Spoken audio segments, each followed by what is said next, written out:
It might be a pretty sweet way to live. Welcome to my tiny house on wheels. This is absolute magic. You've just created such a spacious feeling and welcoming home. Yeah, thank you. Thanks. It certainly feels that way. It doesn't feel small at all. I think the idea really appealed to us due to financial reasons, but also just sustainable reasons as well, just to think of how we can live by decluttering our lives and everything and just reducing what we have. But regulations are complex. Tiny house advocates say legislation, lending and land are prohibiting people from buying tiny houses. They say there is huge demand for the houses and it could help solve the housing crisis if the problems are dealt with. And it seems many of those selling them may be over-promising and under-delivering. Tiny homes are big business right now, but for the people in our next story, the issues they've created are huge. Devastating, in fact. A Northern-based builder of tiny houses has been promising idyllic miniature homes. But some of his customers say all he is delivering is unfinished work and a nightmare. Kia ora, I'm Tom Kitchen, and today on The Detail, what's the deal with tiny homes? Are they the picture-perfect new cheap way to live or a bureaucratic horror story?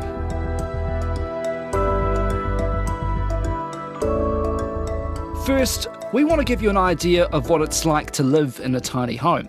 Lydia and Anton have been living in one near Wellington since 2020, but they're about to move out. It was funny, on the census it got to be a 3-bedroom house because it has 2 lofts, but it's really just one big bedroom. The bathroom is separate, but it's like the lounge on the right-hand side, and then on the left there's the kitchen is kind of all part of it. And then you've got lofts on either side, so one's connected by a ladder and one's connected by stairs, which are also storage. How big is your tiny house? It's something like 7 metres by 2.5 metres by 3 metres high. Okay, right. So tell me when you kind of first dreamed up the idea of moving to a tiny house and why? We were flatting in Wellington. It was super expensive. I had a friend whose older sister had just built her own tiny house. And it was actually my friend that sent me a link to a tiny house that was selling in Wellington on Trade Me. And we were struggling financially as it was. And we were just kind of like, oh my gosh, that would be so cool to kind of have our own space and to pay off an asset rather than just renting a room and paying off a landlord. We didn't actually buy that one off Trade Me. We ended up going through a separate person who builds tiny homes, and we designed it and we got it built for us. And did you ever imagine yourself living in a tiny house? It was really a kind of practical and financial decision. We'd never been, like, I've talked to a lot of people who really idealise tiny house living and they watch the TV shows, and we hadn't really thought about it until my friend just suggested it as a practical option, and we're like, that sounds fantastic for us. What was it like getting all the consents and the processes that you needed? We were very lucky. We were able to be registered as a caravan because we're fully self-contained on wheels. But I know that different councils are different areas are different. It was really complicated because we did it all during lockdown and COVID. We rent the spot off a landowner who's agreed for us to be there, and he knows how we work and all of that. We found him on Facebook. There's a lot of good Facebook pages about tiny housing in New Zealand. If you just kind of put in the keywords, you can join all those groups. What was it like to sort out the water, power and sewage and get all that hooked up? It was really complicated because it was locked down. So we kind of ended up going without all of that stuff for that whole winter of 2020, just because all the services were getting themselves back on their feet. And things like solar power weren't essential services. So it took until we did March till August without power. Oh, no. Okay. How was that during the middle of winter in near Wellington? It was awful at the time, but oh my goodness, I'll never forget the feeling of turning the lights on in August. Like the fridge just felt like magic. Yeah, but I mean, when it all got sorted after those few months and after that winter, which must have been very cold, describe to me the heating, the bathroom, the amenities that you had in your tiny home. So the heating's interesting, actually. We're fully insulated and double glazed, and it's new. So we actually, being young and sprightly, we actually did pretty well without heating. It was only this winter that we found ourselves becoming too old and weak, and we got a fireplace. Right. Got like a tiny roaring meg, which has been fantastic. What kind of amenities do you have in terms of cooking? We use gas. We only need to change the gas bottle like once or twice a year even. We use it for cooking and hot water. What about your bathroom facilities? We use composting toileting. which I could rave about composting toileting all day. It's fantastic. It's inside the house. Ours is just one single bucket. We have like a biodegradable bag inside the bucket and you just put on sawdust. Some people use things like pine needles, but we're a bit too bougie for that. We use sawdust. If it smells, you just put more sawdust on and then it's all good. What about shower? It's all rainwater. So we collect off our roof. The tank is 2,000 litres. And living in Wellington, that does us pretty much for the year. Maybe in late summer, we need the hose once to top up the tanks. Well, it's run through a filtration system as well, which does require a pump, which uses a little bit more power. Being on solar is probably the drawback that makes this living off the grid quite difficult. You do have to change your lifestyle quite a bit to rely on solar power. At the time, we bought probably a cheaper system than would have been comfortable. I think the ballpark of our system was probably something like 20 grand for setup and batteries and panels. We also have a generator, which we realised we were going to need for winter nights when you just have no sun at all during the day. How much did this all cost? To buy the tiny house, we've done quite a lot of work on it. Or my husband, he's been amazing. He's fitted out the whole inside. So we really just bought the shell. You can buy a shell from Fox Cabins. I think at the time it might have been about 95,000. But we've since put in quite a lot of things, like we've put in a deck and pantries and done a lot of work to the inside as well. And did you have to get a mortgage? My limited understanding based on our experience is that you can't get a mortgage unless you're buying an asset that doesn't depreciate, like land. So because we were renting the spot, there was no way we were going to get a standard mortgage for a tiny house. So we were lucky enough to have a family member who was willing to remortgage their house and we paid them back at mortgage rates. So you're moving out of your tiny house now. Why is that? We're in the process of buying a house at the moment. Our plan was always to sell the tiny house for a deposit on a real house so we could get on the property ladder. And this was the only way you could see yourself doing that? Essentially, yeah. There's no way at the moment that if we'd been paying a normal Wellington rent, we'd be able to be in a position to pay a house deposit.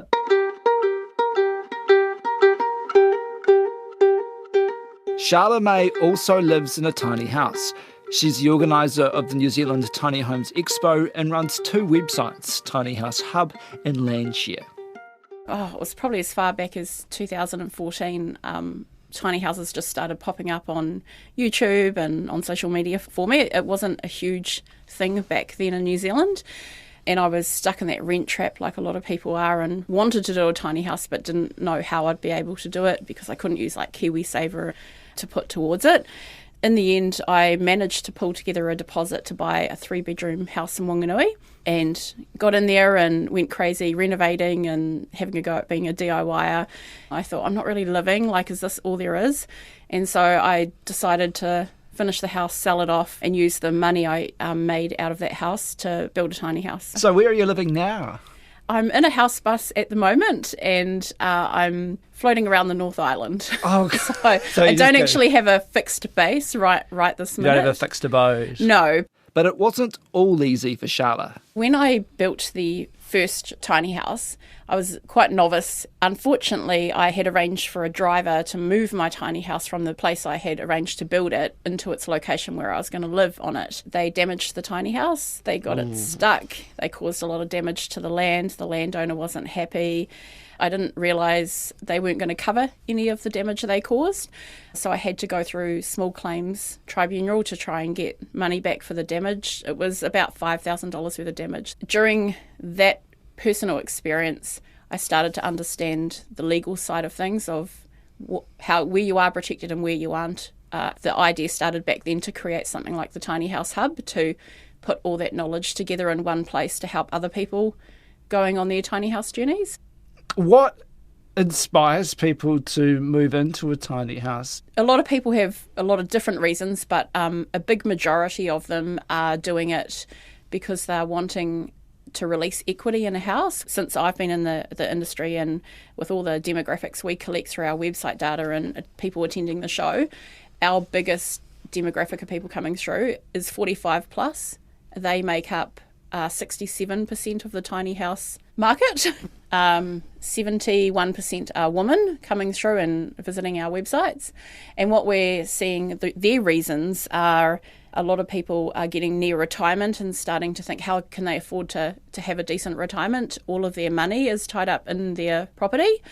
And so we're seeing them downsize and sell the bigger family home and buy a new tiny house and either lease land or buy a cheap block of land to put it on, or put it on family land. I also thought it would be younger people trying to get into the property market because it's so hard at the moment. Yeah, there was a lot of that at the start. Unfortunately, the cost to build in New Zealand hasn't just affected more traditional houses, because tiny houses still use similar materials. They still have bathrooms and kitchens, and the cost has ballooned a lot with inflation and things recently, but it's also hard for them to get financing. I was lucky because I managed to get into a property and sell that to get money to do my first tiny.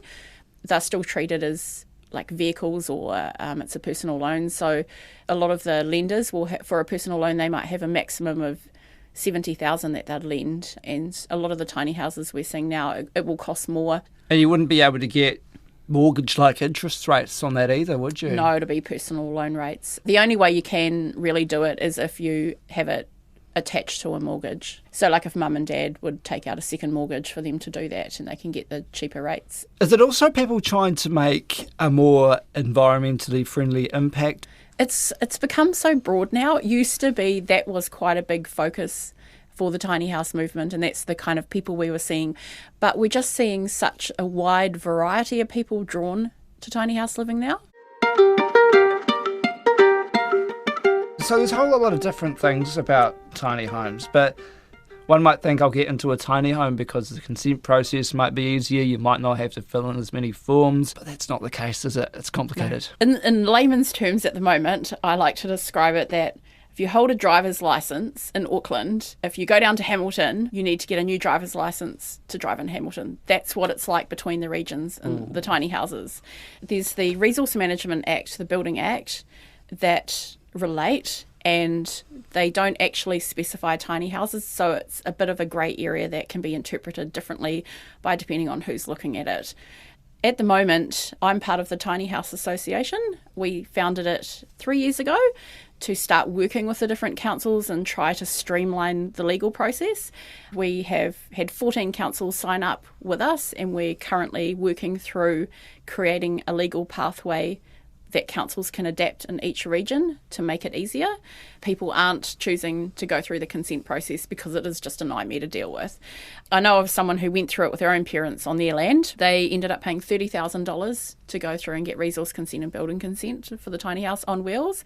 And then it's also consented to that property, and then the value of that property is increased, even though the actual landowner doesn't own that tiny house. And then when you want to move the tiny house into another piece of land, if you're only leasing it, it just becomes a nightmare. So we're currently working with 14 councils to create a permit system, which would be like a pay-as-you-go model, like dog registration, where you go in and you pay a fee for a year or 5 years to be on that piece of land, and you've ticked the boxes, they're happy that you're compliant. And we're also working with MB at the moment to create an acceptable solution under the building code. So we get the good stories about the expo, and tell me about the expo. You've had a lot of people turn up to that. The high cost of housing and today's easing of COVID restrictions combined to cause an overwhelming response at an Auckland exhibition. The organisers of the Tiny House Show were surprised by attendance. They say interest has never been so high. March last year, just coming out of the lockdowns and that, and we had 10,000 come through. It just shows how much the interest is growing. The first expo we had in what was more of a conference in 2017, we had 70 people. So it just keeps growing each year, and so it's been a bit of a logistical nightmare trying to balance that. Yes, good press, but also bad press. It seems to be a very hard business to be in, building a tiny house. And we've had a lot of companies liquidate over the last year or so. The court ordered NZ Modular Homes be put into liquidation. NZ Tiny Homes went into liquidation in November. I don't think it's unique to the tiny house industry. I think it's more, it's quite unique to the building industry. It's not just tiny houses, it's commercial and residential builds as well. We've tried to help with the Tiny House Hub with this as best as we can. I think people need to be smart when they're going to be handing over a lot of money to the builders to get their, dream tiny house built.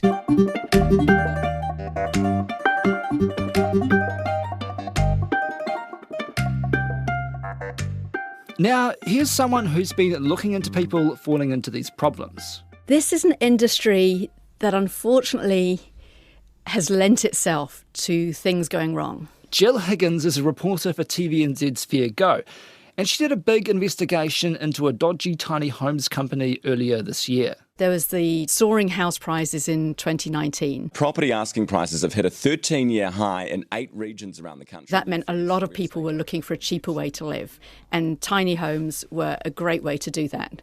So at the same time, there was a boom in the tiny home industry. So a lot of people were coming on board, and some of those were legitimate and thought, yep, we can do this, we can make a good business. And others were just very opportunistic. They might have been building fences and thought, hey, I can build a fence, I can build a tiny home. What's the difference?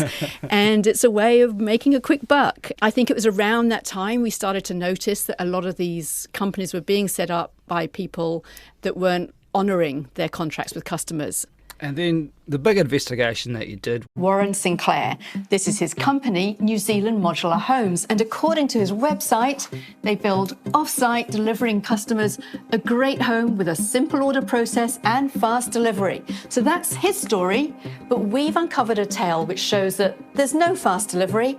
In fact, there's no delivery. How did you find out about that? Every week we get over 100 emails and we're trying to sift through them. How do we work out which stories to do? So one of the factors, there are many factors, but one of them is if we get a number of complaints from independent people complaining about the same person or the same company, then that makes us sit up and take notice. And so that's what happened here. We had several emails coming in saying about New Zealand Modular Homes, and we thought, okay, this could be worth looking into.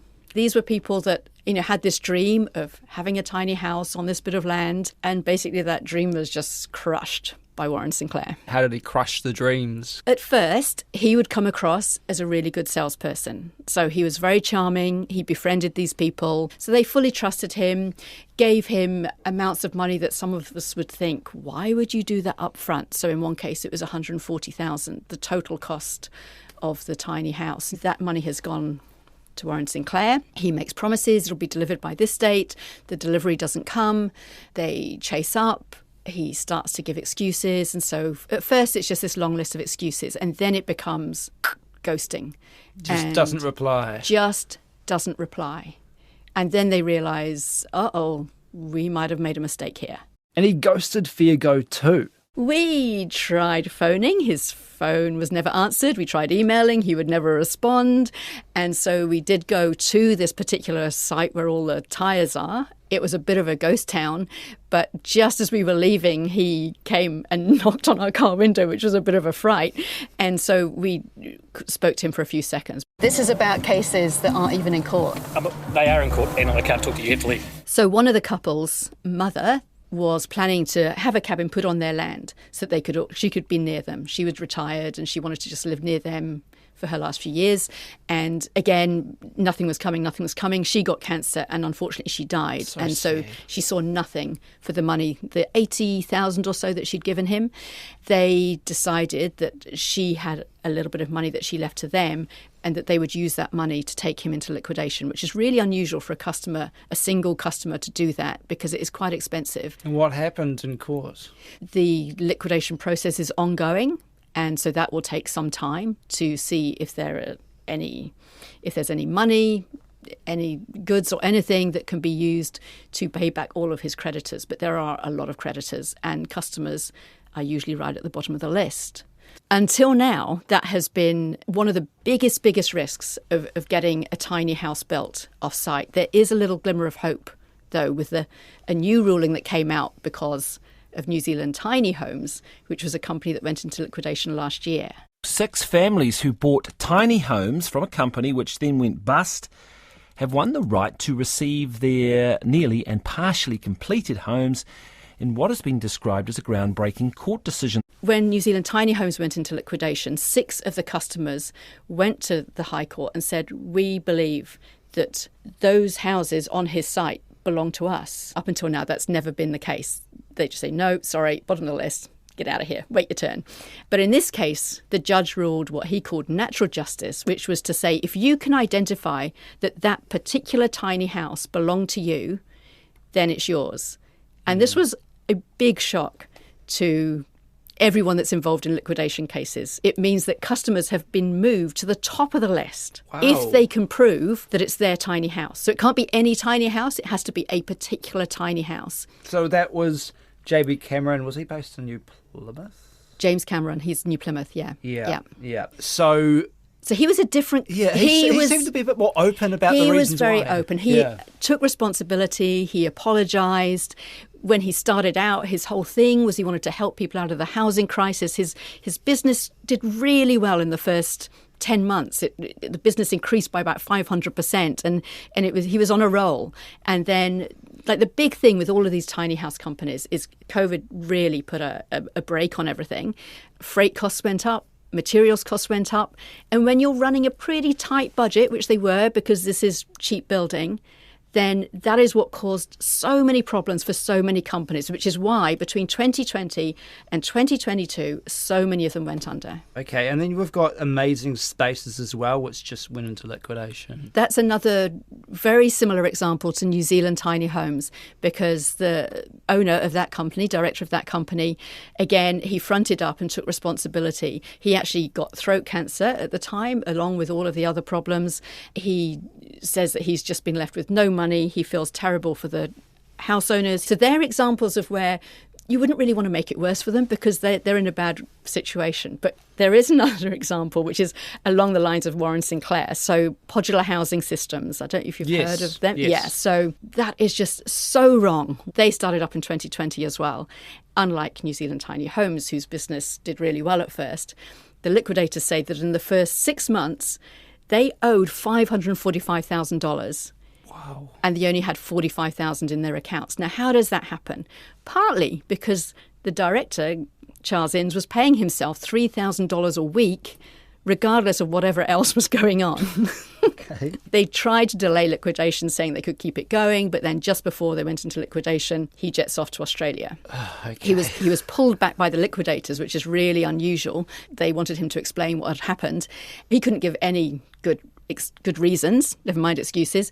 His excuses were that his books were a mess. He didn't really see the gravity of the situation. Well, then you really shouldn't be running a business, should you? Yeah. Yeah. So that's those poor 60 customers have been left in the lurch by him. Is there a bit of a trend of builders and tiny homes having to shut shop? Well, there is a trend, and I honestly think that COVID, rising costs are a lot to do with it. Like, that has been a real problem for them. Hopefully we're over that now, and that from now on, people will be much more aware that there or have been dodgy tiny house companies out there, and the situation won't be maybe as bad with the rising costs of things. But then what am I saying? Because the cost of everything is rising. Do you think there should be more protections? Or do you think it should be easy and you shouldn't have so many regulations? One of the beauties about this really is the lack of regulation. But that does mean it's easier for people to fall into difficult circumstances. You can say this till you're blue in the face, but the key thing is to check out who you're going to build with before you start building, and to do your checks and balances, to check out have your contract checked out. You know, there are lots of things you can do to strengthen your own position. All you need to do is look up Warren Sinclair on the company's register. He's got about 7 companies under his name. Some of them are already in liquidation. So that should be a warning sign right from the beginning. Then I would say another good thing is to say, okay, can I see some finished homes? Can I go and check out one that you finished just to see if it's the kind of style that I want? Talk to the people that live there. You know, did you have any problems? Did it get delivered on time? Generally, most people are trusting people, because you think, if I'm not going to do anything bad, why would anyone else do anything bad? That's it for today. I'm Tom Kitchen. The Detail is supported by the Public Interest Journalism Fund. Today's episode was engineered by Steve Burridge. Our producers are Alexia Russell and Bonnie Harrison. Thanks to Lydia, Charlotte May and Jill Higgins. Hei kona.